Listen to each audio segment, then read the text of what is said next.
They let a dog for 2 years, and their kids are grown up, so he's just getting full attention by a retired couple. So they actually sent us a Christmas ornament with him on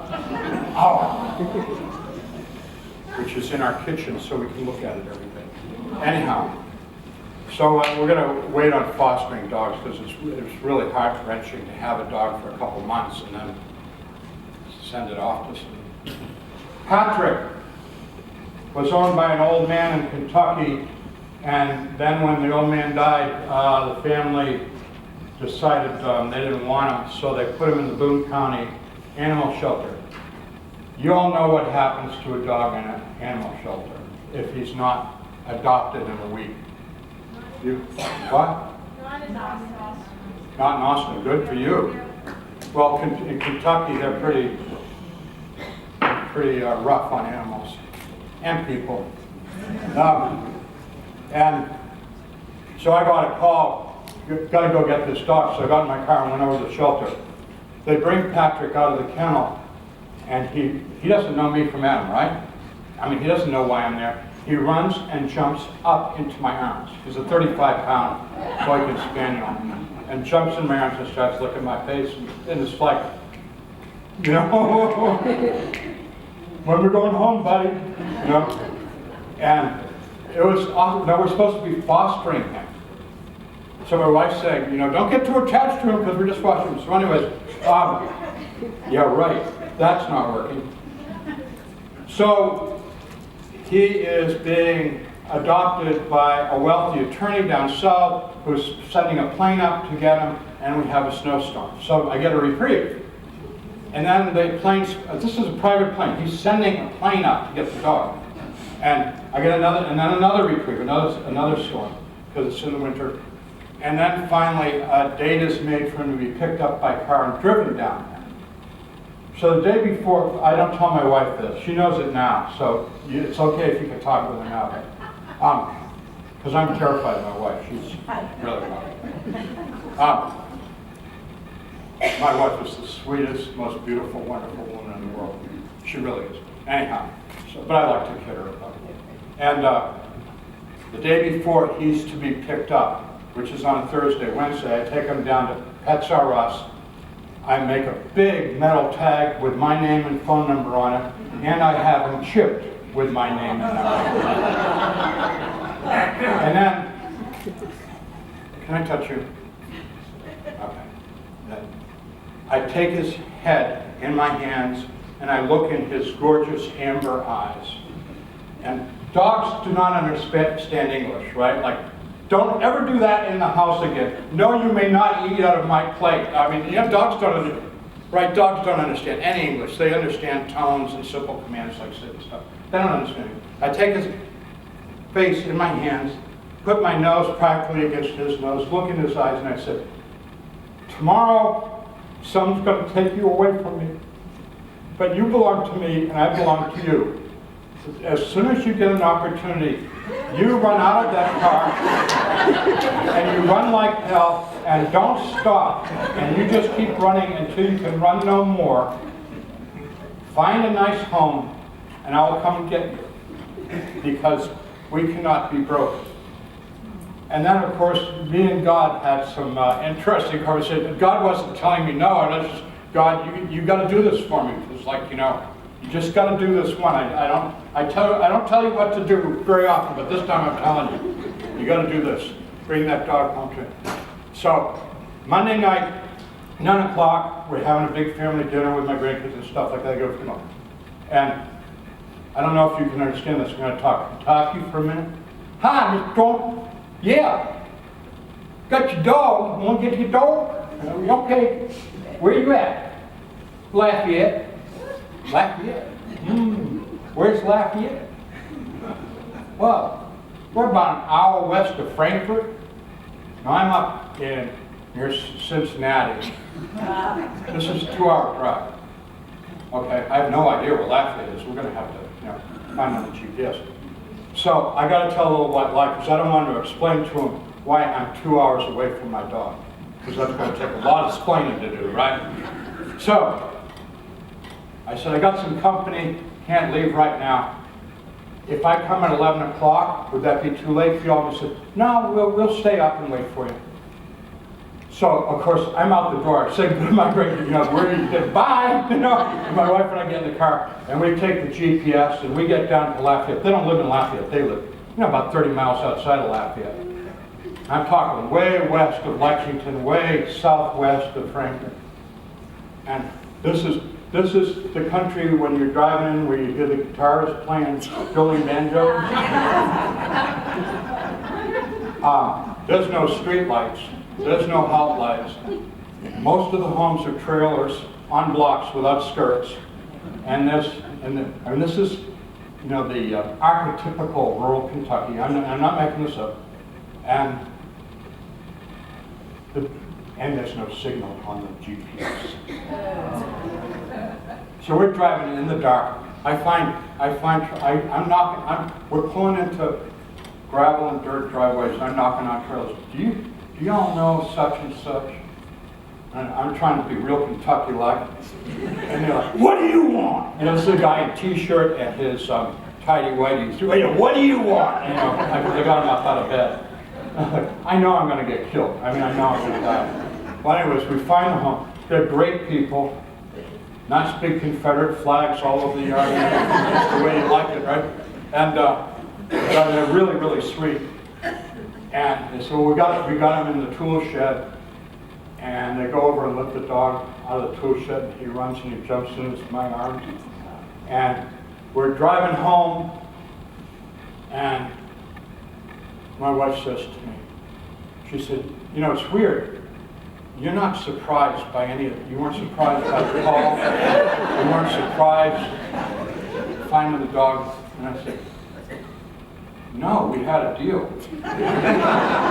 Why would I be surprised? And God knew how I felt. God's not going to, God by no means has ever given me everything I've asked for or want, but God knows what's, sometimes He knows, returning a dog to its rightful owner is not beyond God's capacity. Okay? Pat and I are bonded. We're bonded. Remember the song "Three Dog Night"? Well, we have two boykins. My wife's got one. Hers is Sophia, and mine's Pat. The reason why his name is Pat, this all happened on St. Patrick's Day. That was not his name. I had to rename him. I got him back on St. Patrick's Day. Thank you, St. Patrick. So I had to rename him Pat. And her dog's Sophie, and sometimes we have sometimes I have two dog nights, but I always have a one dog night. And he and I are Velcroed. And I hate to go anywhere because whenever I go anyplace, I'm always thinking about old Pat. I think about my wife sometimes, but she's very capable. She's very capable of taking care of herself. Pat and I just need each other really bad. I need love. After my near-death experience, there's kind of a point to all this, because the whole point is love. It's all about love. Everything's about love. God is love. Jesus is love. The Bible has only one big message, which is love. The Bible is a love book, and the more you study it and the more you understand it, you will understand that that's the whole point. By the way, it's tough love, not sentimental, blicky, silly love. It's about tough love. Sometimes Pat and I have to go a little tough love business, but not too often. He's spoiled terrible. And everything that's wrong with him is, I did it by spoiling him. He's a great little dog, but I believe that dogs, and possibly cats, I do believe cats too. And I believe our pets, could even be birds, and fishes, whatever, are all instruments for us to learn about love. People have asked me if pets are in heaven. I did not have a personal experience of pets in heaven, but other people have. And so I'm clinging to that hope. Except that there's going to be a whole lot of dogs, because I'm an old man and I've had a lot of dogs, and so what am I going to do with this whole pack of dogs? I don't know how it works. But you know what? Here's the important thing. The Bible says love never ends. Short, simple, little declarative statement. So the love that God has expressed to me through them to learn how to love is there in heaven and magnified greatly. So I'm here to tell you that Patrick is my teacher. And I'm here to tell you, and I mean this quite seriously. He's trying to teach me how to love in an unconditional way. He always forgives. He never holds a grudge. He's a bit of a slut, if you will. I mean, anybody that comes into the house, he's like all over them. I have to warn people when they come into the house. By the way, this dog's like a little overly affectionate. And he really knows people that don't like dogs. I mean, he's like, oh, you don't like dogs? Great! Because I'm going to convert you. So he's an evangelical. He wants to convert everybody to love. He's trying to teach me how to accept everybody. That Pat doesn't dislike anybody. He loves everybody.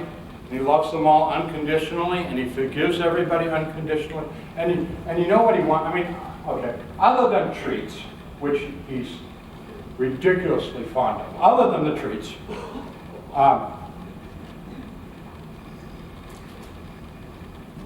someone gave me this tonight. I'm in love with the person too. I like treats too. Other than the treats, he just wants to be loved. I mean, what else does he want from me, or you, or anybody? Just wants to be loved. So that's ultimately the whole point, and that's what I didn't understand. I had to correct about me being an agnostic. I was not an agnostic. You all know that an agnostic is a person that doesn't know whether there's a God or not, or doubts there exists in God. An atheist is a person who's atheism is a religion.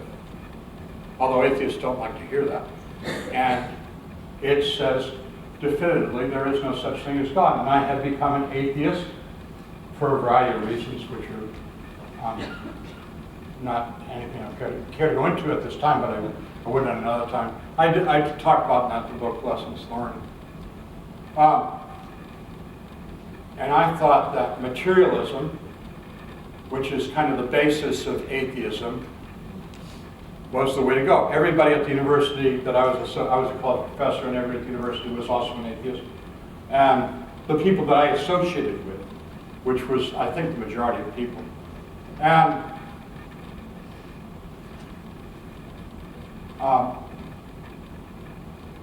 we just knew that that was true.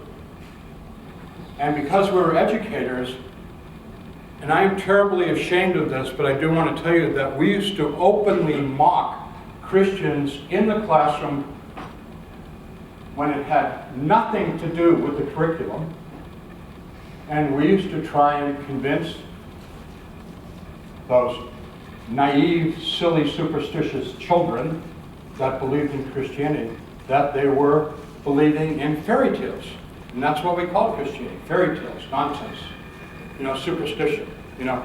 If you want to be an educated person, you've got to let that stuff go and become a materialist. Now, the justification for materialism is, of course, science. And I love science. I am a science freak. I think science is great. And I think when you study science, and I think many scientists would agree with this, that when you study science, it's a wonderful way to learn about God and to know God better. And I have met scientists, so real bona fide, real scientists, not quack scientists, who really think that studying science is a way of knowing God. But it can be used to justify a materialistic point of view. I believe that I was as qualified to not have a near-death experience as anyone in this university.